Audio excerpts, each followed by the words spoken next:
Taurus rising. How you doing, Taurus? This is your reading for the Gemini full moon that happened on the 15th of December 2026. Apologies, this is happening after the event, but you're not missing out on anything because I work with 6-month cycles and channel the energy that you're going to be working with the download that you get at the full moon to the Gemini new moon. The reason for the delay is because of the Mars retrograde transit series that I've done. Just took up a little bit more time, but it's a very significant transit. Mars retrogrades the least out of all the celestial bodies, and it happens every 2 years. Anyone, if you want a Mars retrograde focused or private reading, you'll get 50% off. Email me directly if you want to take up on that offer. Hello and welcome. My name's Chloe. I work with card divination, astrology, and I channel multi-dimensional energies through my body, both in the form of physical and vocal light language. All of this brings in healing, attunement, and activation codes to the messages that come through in this reading. I read for the rising signs. So for those of you who don't have Taurus in the first house, look to the house it does fall in. Look to the themes of that house, and you want to apply those themes along with all the other meaning you've got going on in the sign of Taurus to the messages that come through. It's as if that Taurus energy, wherever it falls in your natal chart, has now energetically moved to the first house. So the astrology for the rising sign will always link in. You've just got to add on your own natal chart meaning on top of it. For example, I've got Taurus in the 10th house. I've got my North Node there and Lilith. I'd apply all of that to what's coming through in this reading. As always, take what resonates and leave what doesn't. Right, before I begin, just want to let you know, I've done a collective reading. That's always the first reading that goes out, and I've broken down the astrology in way more detail. Really got into the weeds, into the aspects of how all the celestial bodies are talking to each other. Oh, did I just knock that over? Talking to each other at the exact moment of the full moon, and honestly, it was a wild reading. All the channeling and what I was talking about with the astrology was immediately, the tarot that was coming out with it was immediately backing that up, and it just blew my tiny little mind. I get more esoteric, more philosophical in those, more bigger picture energy in the collective reading. I'm not going to be going into lots of detail in this reading because it's all in the collective. Also, these oracle cards, I always pull them first before doing any transit, but they will be, it's the last reading and you're the last sign that I'm reading for. So the next video out will be the oracle reading, and that's why I bring everything together and also bring through what messages from the oracles. Now, before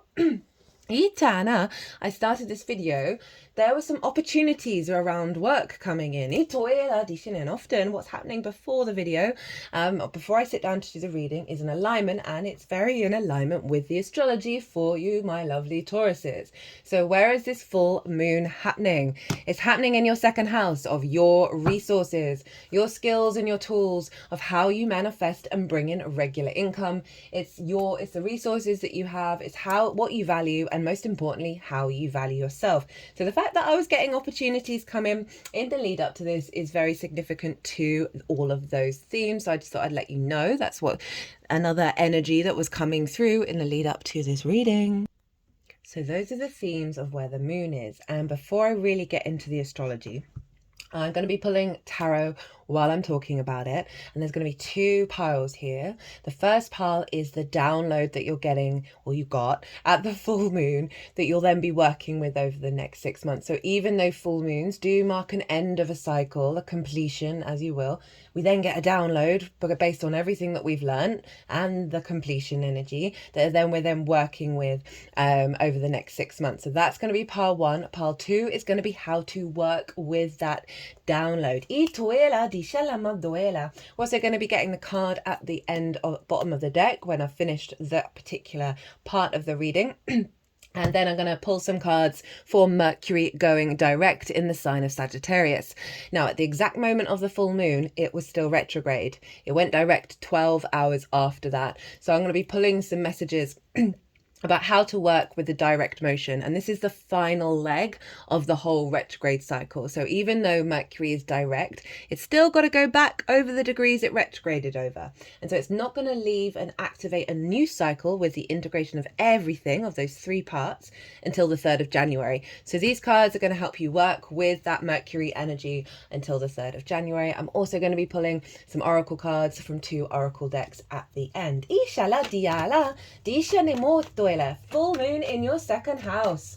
Right, okay, so those themes that I talked about, you know, the most important thing is how you value yourself, because if you don't value yourself with unconditional love, right, we then recreate and prioritize and value things that distort, that bring in those distortions around a lack of value. We're not really able to access our skills and our tools at its highest level because we're not at peace with ourselves and understand what we're capable of bringing to the table, and also manifesting and all of that stuff. So the full moon, right, can end a particular cycle around a lack of value, right, and really upgrade your intuition when it comes to opportunities, when it comes to being in your flow state, when it comes to, how many times I'm going to say that, elevating your skills and tools, upgrading your manifestation capacity.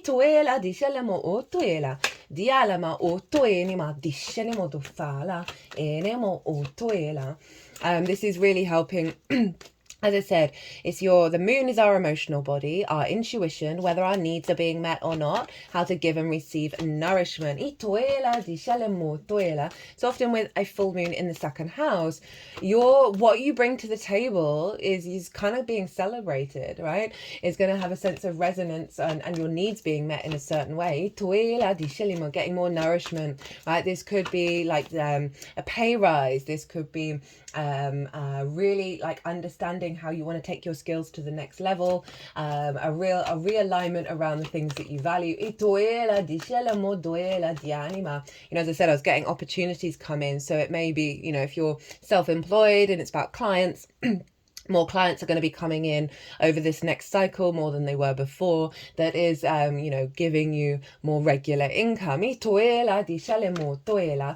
moon can also highlight where there are still blockages. And this is, I'll get to why this is with this astrology. It's even stronger with this particular moon. Because we're getting such a big, powerful upgrade here, that we are then, it's then going to be, because we're elevating that energy, we're integrating that energy, it's then going to highlight some like core stuff that we need to reflect on, and really sort of look deep within in order, because that's bubbling to the surface because of this higher upgrade. Yeah,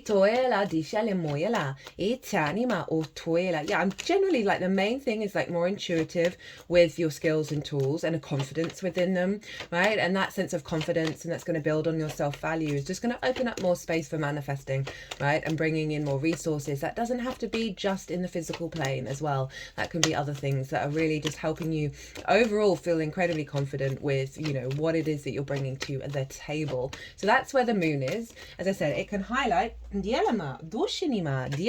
highlight where you're headed as well, like give you clues and signs that you're more comfortable in your own skin, but it might bring up some certain wounds that just need a little more attention over the next 6 months to really integrate the overall vibe of this moon. Now the sun is over in the sign of Sagittarius, and this is in the 8th house of the outside world's resources, right? This is mortgages, loans, car insurance, taxes, debt that's owed to you, debt that you owe. That's too many. This can be bonuses and commissions, as well as inheritance, both 3D and cosmic inheritance. It's also about relationship dynamics, because it's the resources of the outside world and how you interact with them. And so this is the give and exchange between you and anything other than yourself. And so this can be time, money, energy, intimacy, ideas. And so often we can have some difficult energy show up in the 8th. We can have scarcity complexes. Perhaps you didn't get the resources or the support that you thought you needed, right? Perhaps you have been in relationships that are maybe codependent or hyper independent and not in balance. Okay, I'm here for this reading so far. I've seen all of those cards. I like it both ways. I like it when I see it, so I kind of know, but I also really like it when I don't know at all. It's also your relationship dynamic with Source. It's the resources of Source. So it's a very psychic house. The sun is there. So this, as I said, this can, you know, be the outside world recognizing you. This may be you get a bonus, right? We're coming up to Christmas season. It's the last full moon of the year. So it can very much be about you getting a bonus or a bigger commission because of the work that you've done over the year, right? A new project that's coming in, right? That you're then feeling more confident in what you do. This might lead to a pay rise. All these sorts of things may crop up.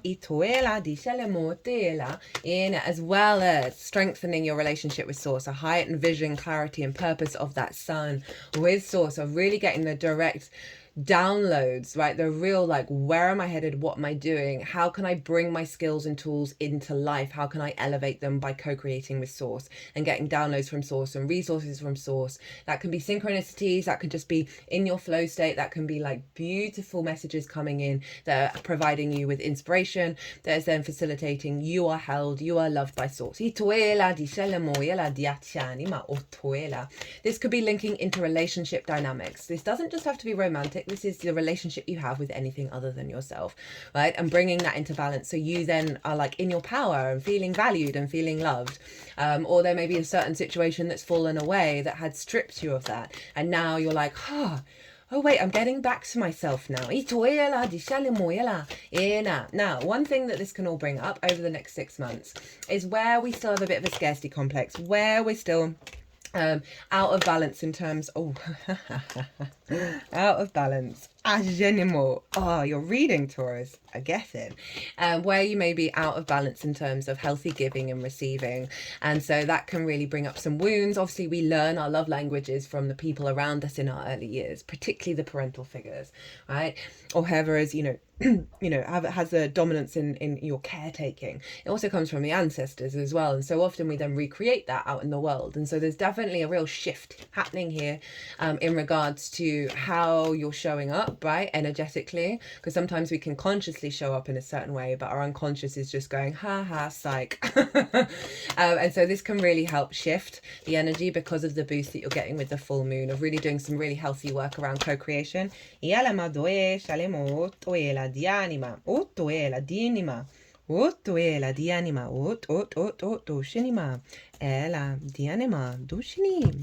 Okay, these cards have been coming out very fast. So I was doing these readings at the exact moment of the Gemini moon. It was the Virgo reading, right at the tail end of the Virgo reading. And then all the readings I've done since, the cards out. There's movement happening with this full moon. There's a real sense of fluidity here, right? And the downloads coming in. Now we want to look to who rules Gemini, because whatever's going on with the ruler of a sign is influencing the sign that it rules. And Mercury rules Gemini, and where is Mercury? Well, over in the sign of Sagittarius, and it's retrograde. And as I said, it's retrograde at the exact moment of the full moon, so that's imprinted in this full moon. Now I really like this because Mercury is stationing direct. It's still retrograde, but it's slowed down. It looks like it's stopped in the sky. When we have celestial bodies that do this, they're incredibly powerful. Retrograde Mercury is very much the going back and forth and really bringing nuance and depth to your ideas, your inspiration, how you're perceiving the world. It's cultivating that energy. It's bringing really sort of very powerful frequencies come through. And so it's retrograde at this full moon. So this is imprinted, and it's one, I'm seeing lots of downloads from Source, lots of really significant, important upgrades and downloads that's helping us process our magical reality and perceive it. I also feel like this is going to be leading to a 6-month cycle of really healthy relationship conversations, right? Of really being able to allow the back and forth with those conversations and get to the deeper meaning and come to a deeper understanding of what it is that you need and what it is you want and how you're showing up. A realigning of your perspectives of the outside world and the scarcity complex and bringing in more abundance. All of this is going to be super significant as it's influencing your second house. And that is how you value yourself. So one, getting the downloads that really upgrade that, perceiving reality in a different way that's more in alignment with the truth. And truth is obviously fundamentally subjective. I don't think there may be an evolved person on this planet that knows the true truth of the truest truths of the truest truths, if their reason is the truest of truths, but as close as truth as we possibly can get to. And so that Mercury is really sort of helping you, one, get the downloads from source that's aligning your elevation of your own value, really getting clear messages from source that you are loved, that your skills and tools, how you manifest, getting a lot of support that way, co-creating as well as those healthier dynamics, those healthier conversations where you're actually sort of standing up for yourself a bit more, or allowing the other person to have more space. We can take too much space and not have so much space all at the same time. We are two sides of the same coin.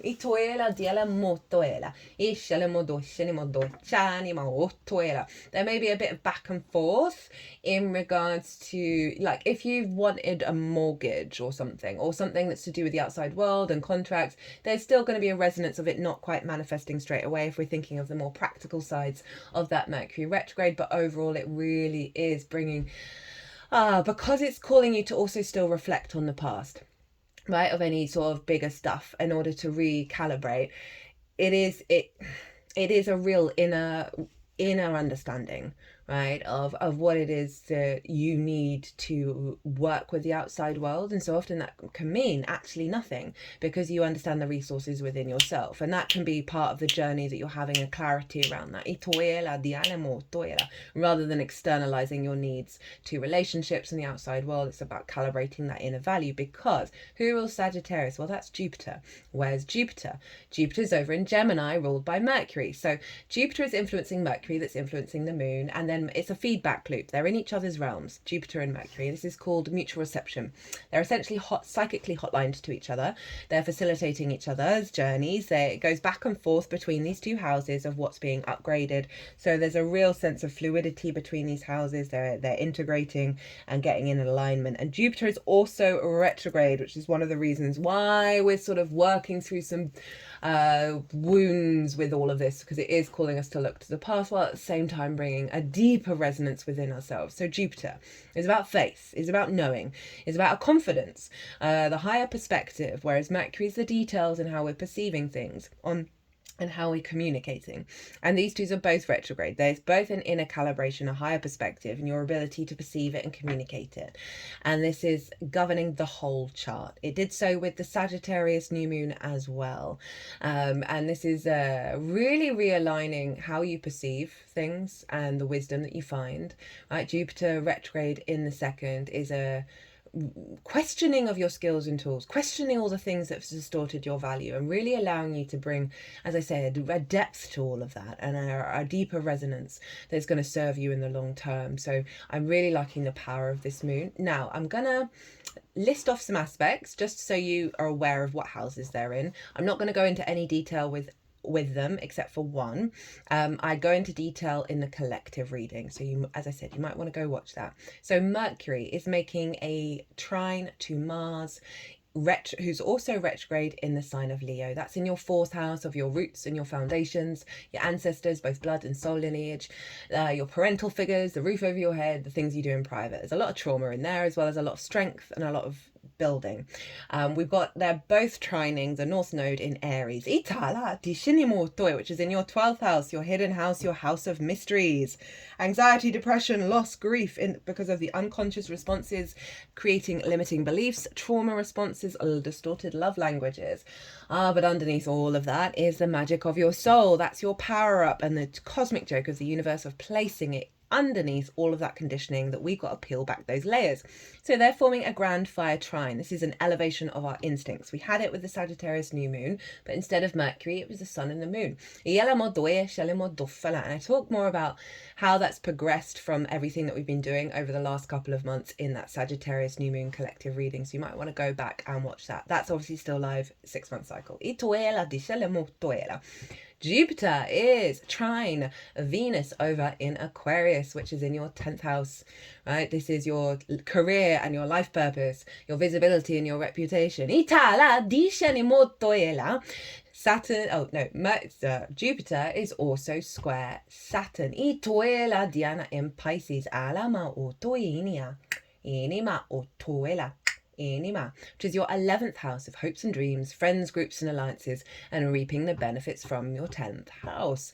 I'm going to talk about that square. I'm going to do a winter solstice video, because for me the winter solstice is the new year, right? This is when the days start getting longer. The sun is being reborn. It ties us in with the earth cycles rather than the calendar cycle, which is all about taxes. I mean, that has its merit because it involves the whole world, whereas it's a new year for the northern hemisphere, and it's sort of like the peak of the year, with the summer solstice in the southern hemisphere. So I'm going to talk more about that. It's going to go exact on Christmas Eve, which is hilarious.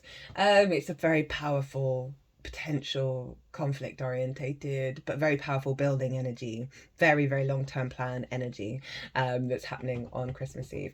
And so those are the aspects, right? Those are some other aspects going on. The aspect I want to talk about is that the sun and the moon are square Neptune over in Pisces, right? And that is, as I said, your hopes and dreams, your house of good spirits, friends, groups and alliances. It's also reaping the benefits from your 10th house, which is your life purpose and career. Now, this is forming a T-square, the opposition between the sun and the moon, and there's 2 squares to Neptune. Now, the release point of the energy with a T-square is the bottom of the T, which is Neptune. And interestingly enough, predominantly through most of the readings, I think Leo didn't really get many cups. Most of the readings was cup orientated. So that's showing the power of this Neptune energy. And so Neptune is really trying to get you back to your unconditional love of inner truth, right? Your mysticism, the real resonance and depth of your reality. It brings different realities into our own. It brings source into our life, right? All the dimensions, all the frequencies. It dissolves things that are an illusion. Very empathetic, very compassionate. And so it's really opening up our heart space at this sort of higher heart energy of Pisces. It's bringing in the magical reality, the non-rational, the fluky, synchronicities, the miracles. And that's for your hopes and dreams. This is bigger groups. This is reaping the benefits from your 10th house. So with the upgrade that you're getting in regard to, right, the interaction and the clarity of your truth, right, your purpose with the interaction with the outside world, being more in your power in that regard, strengthening your sense of value, upgrading your skills and tools.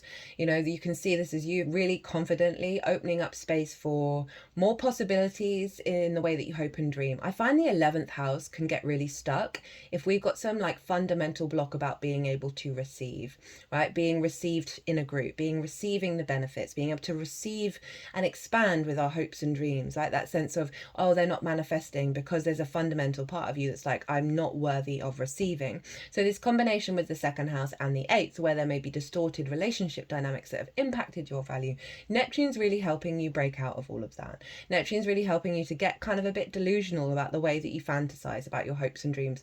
Trust me, do this without expectations or assumptions of how it's going to unfold, but kind of get in that happy place, get your emotional body full of joy. But Neptune really is allowing you to shift into a new dimension when it comes to what you're reaping from everything that you put effort into. Being, you know, connecting more to soul family, which may lead to more opportunities and more, you know, expansion on your hopes and dreams, co-collaborating and that kind of thing. You may have a hope and dream to have a healthier relationship with a lover, right? With a parental figure, with the outside world. And Neptune is really going to help put that into balance. Always thought. I really just generally feel an opening up with that transit. It's a very mystical energy, and I know that's quite a common buzzword for Neptune, but I don't often use it, and I really felt it with this one of just a higher understanding, right? That is allowing the knowing and not knowing and being in a very flow state and a sense of openness to what is going on in this universe beyond like the sort of stuck heavier, denser frequencies. Right, that's the astrology.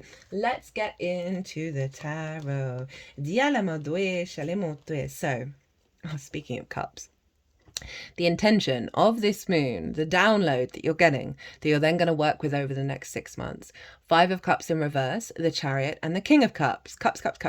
I mean, the Chariot is Cancer, which is the moon, and it's water. So it's all water. And Chariot's been showing up, actually, quite a lot for everybody. That Five of Cups in reverse is letting go of old wounds. There's sort of a heaviness with the Five of Cups in the upright of being very still, and stagnant's quite a strong word, but it is often can cultivate an energy of being stagnant, of not being able to move on, of not finding the love and the union, and not realizing that it's always with you. And it's about, grief it comes in cycles, and we still need to move and create in the world.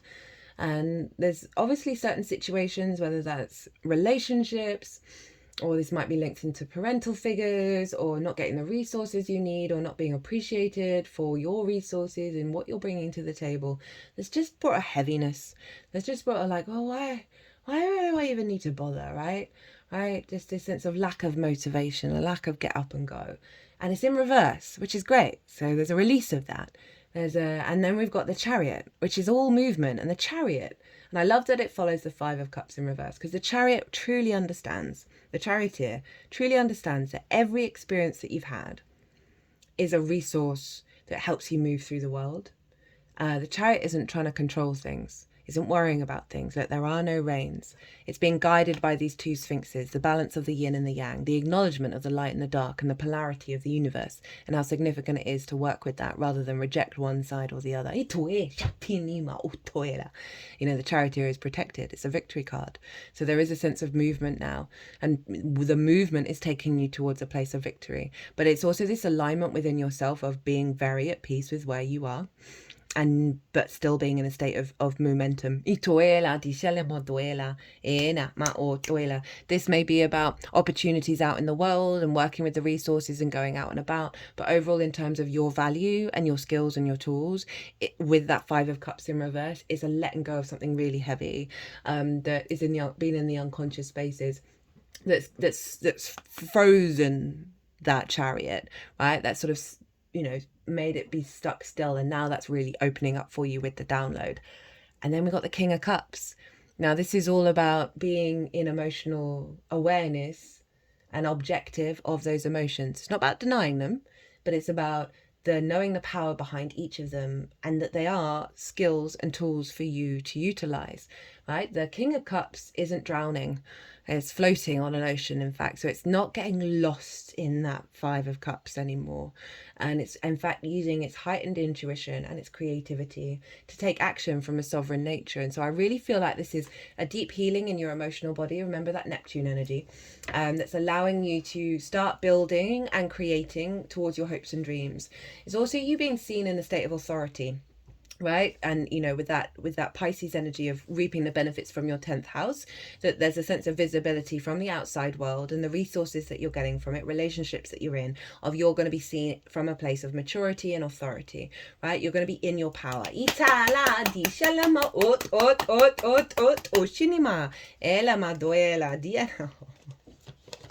I didn't see what this first card was, but I clocked the other two. So how to work with this energy. We have the Two of Cups, the Sun, and your card, Taurus. And that Two of Cups is on that Five of Cups. So the Two of Cups. This is about respect, honor, integrity, equality, and coming together with that energy, and be open to receive and be open to give. This is alignment of the feminine, masculine, and spirit within you.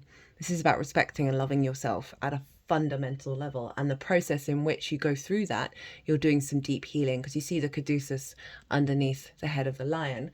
This is a symbol for healing, and it's also kundalini energy. So there's a real activation around union within yourself here, and they want you to focus on it.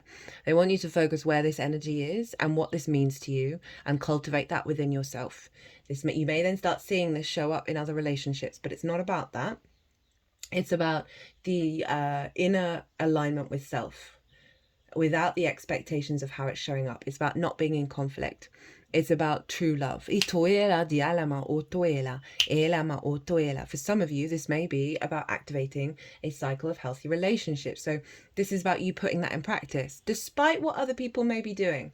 There may be times when you just move away from a certain relationship or a certain ideology, certain emotional response, when you know that it isn't this. So when it's not that, it's going to give you pause to reflect on how to get back here, right? That overall, what I'm really just getting is loving yourself truly, madly, deeply, but honestly, because they're eye to eye.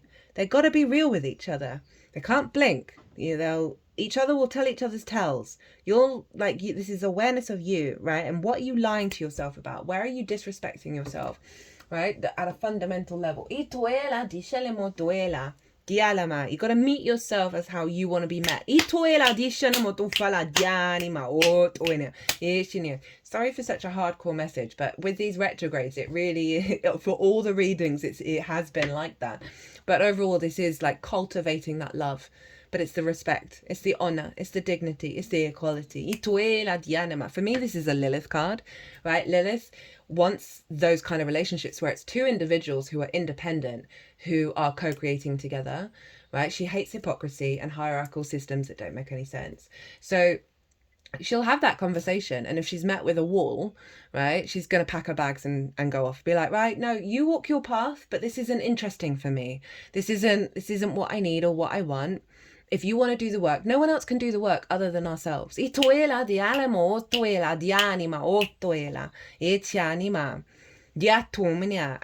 we have the sun and the Hierophant. Focus on the joy, focus on the love, focus on the vision, on the freedom, on the animation, on the play, on the creativity. Got the inner child there. Mars is in your fourth, right? Which is the parental figures. And it's really helping reorientate our motivation that has been externalized to those individuals rather than the freedom of self. So this is really saying, okay, where is the light for you? Where is the joy? Rather than that 5 of Cups, reorientate back to this. Cultivate this energy within yourself, right? This sense of how you see yourself. So often we externalize our sense of value to the outside world, and that gets us in all sorts of trouble, right? This is about seeing your own light and seeing your own joy and your vision and your power, right? Your resonance. But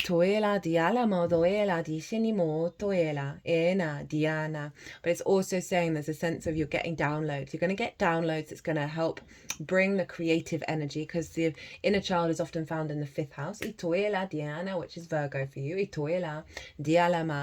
of really and that inner child in the 5th house of creation energy is calling you to get more playful, get more fun, find some more fun in your life, and that's going to really balance out any sort of heaviness that you may have been going through. And it really wants you to follow your instinctive vision. And then we have your card, Taurus. Before I get to the Taurus energy, this is about the acknowledgement of the journey, right? This is the Pope. Right, and to get to be Pope, you've got to go through your own spiritual journey. You've got to question things. You've got to come to your own decisions and your own choices and your awareness of what your spiritual embodiment is.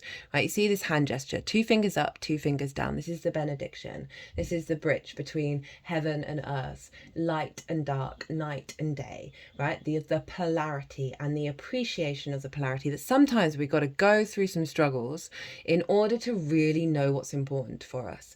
And so this is saying, acknowledge that you've been doing this, right? And it wants you to do it just a little bit more. It wants you to focus on that commitment to the embodiment of your own spiritual path, your values, and the sense of you are a vessel for source, and know that through all of your experiences, you are held and you are loved.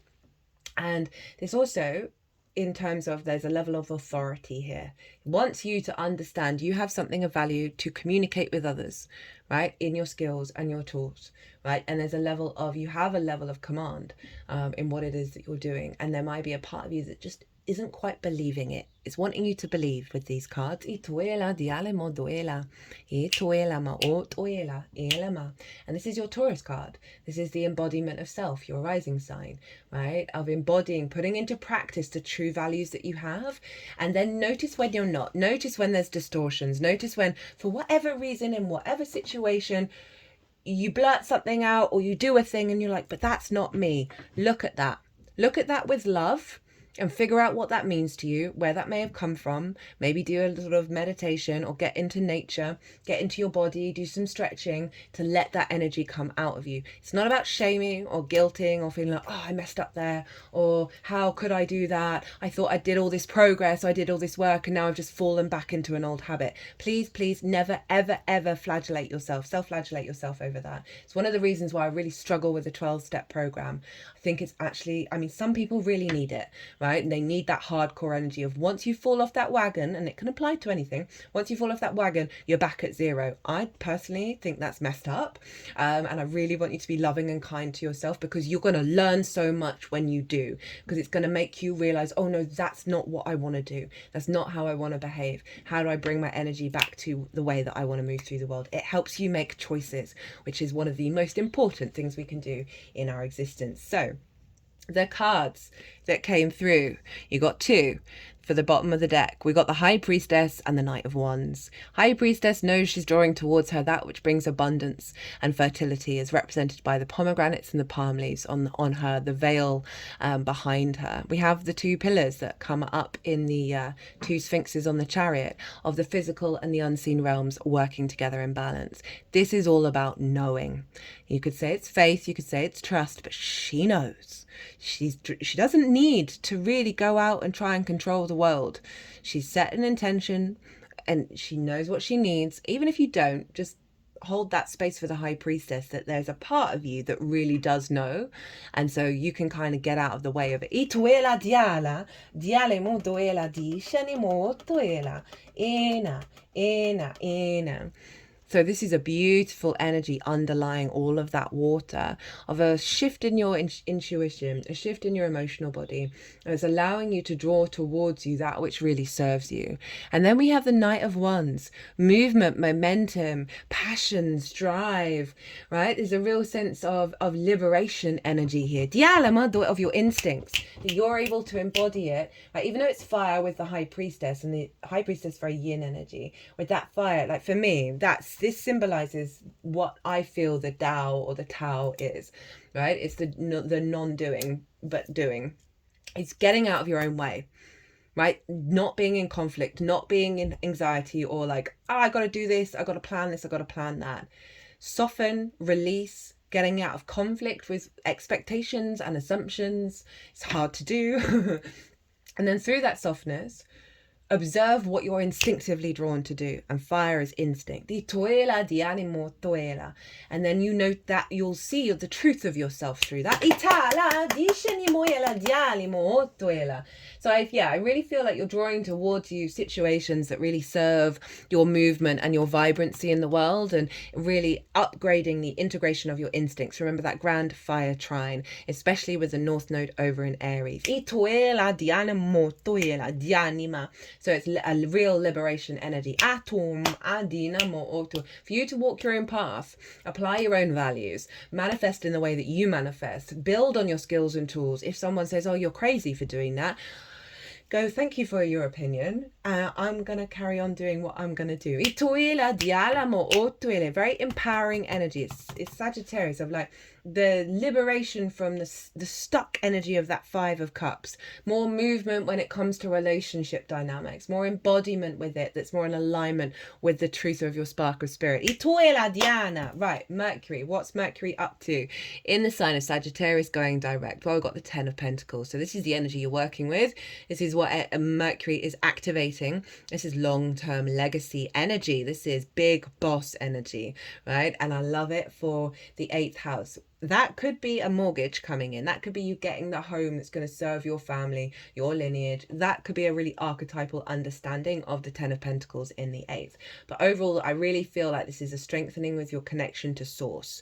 That means that you are confident in building for yourself in the long term. Sometimes we struggle with that because we may struggle with existing in general. We don't know what we want to build, right? I don't think it's about knowing. It's about the embodiment, your body knowing it's safe to build for the long term. And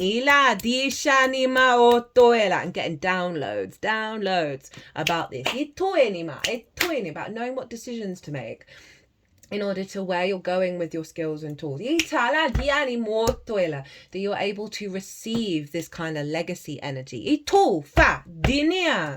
How to work with it. 3 of Swords in reverse. Focus on this, not in the upright. Focus on the swords falling out that have blocked your heart space. This card showed up a lot for the Mars retrograde.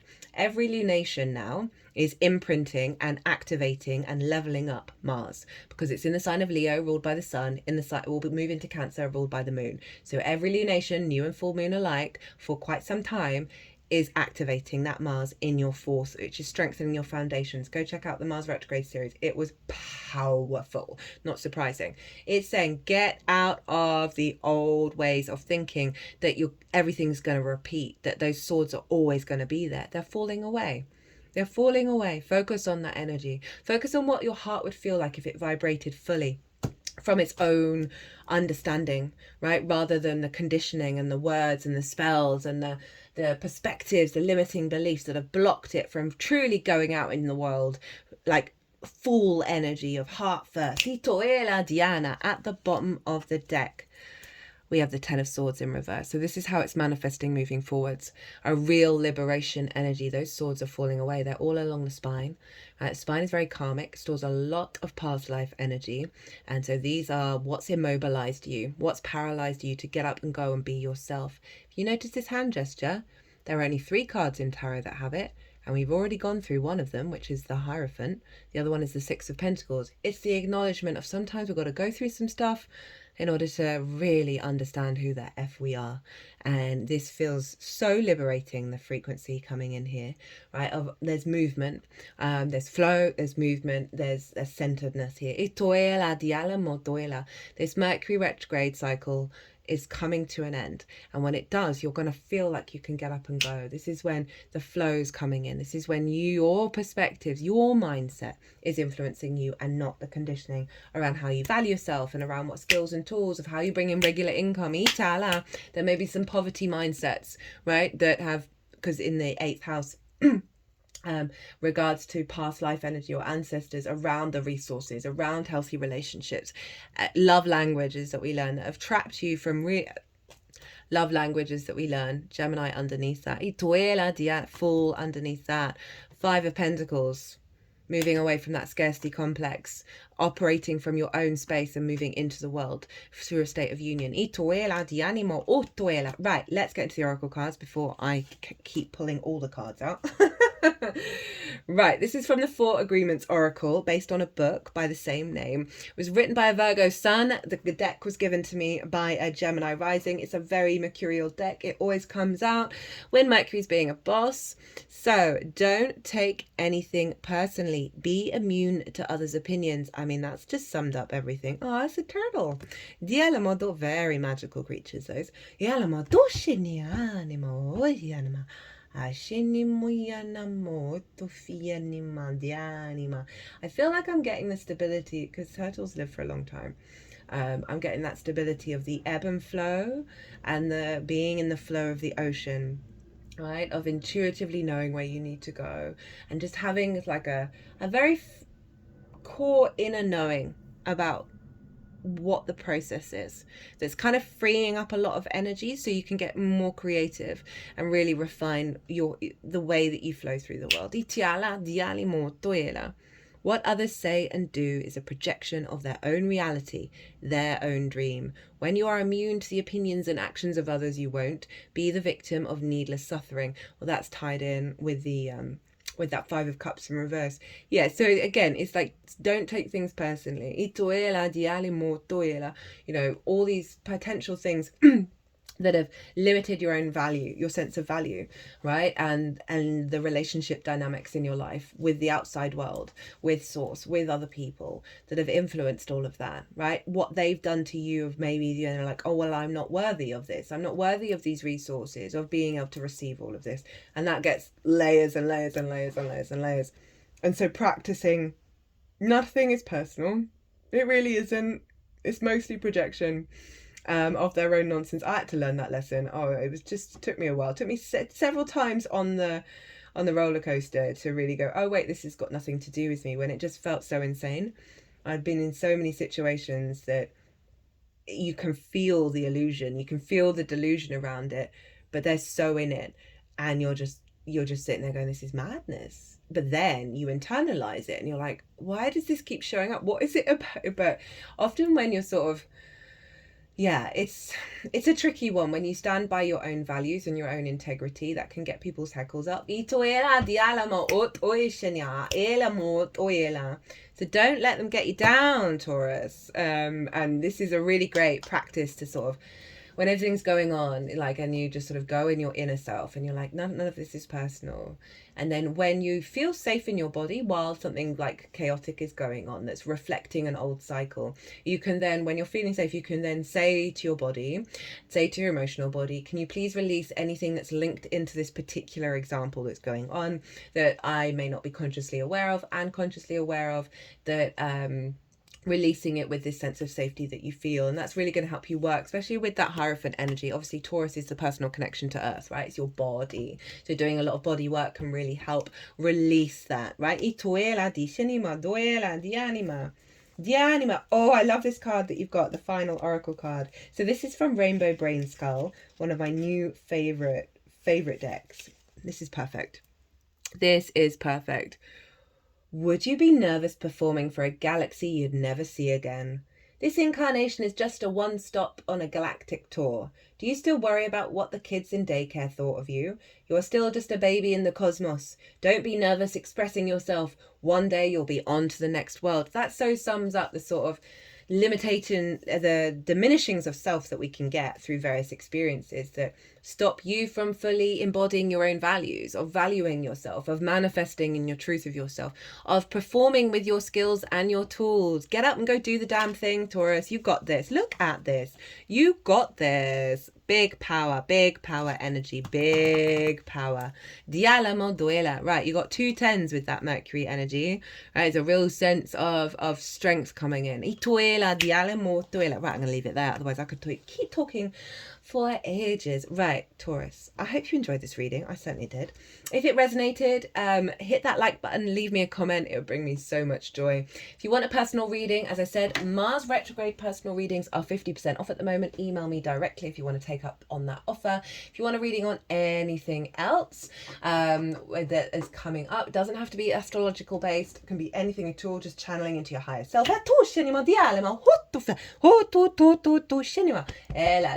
Getting the collective Taurus higher self come through. They're doing some work on the heart space, and they pulled it down to the solar plexus, which is you get up and go, your will, how you create in the world, and they bring it up to the heart. So we're really linking those two together, which I'm here for.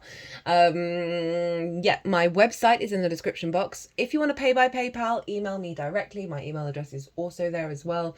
Other than that, Taurus, be good to yourselves, be good to those around you, safe travels, and be well until we meet again.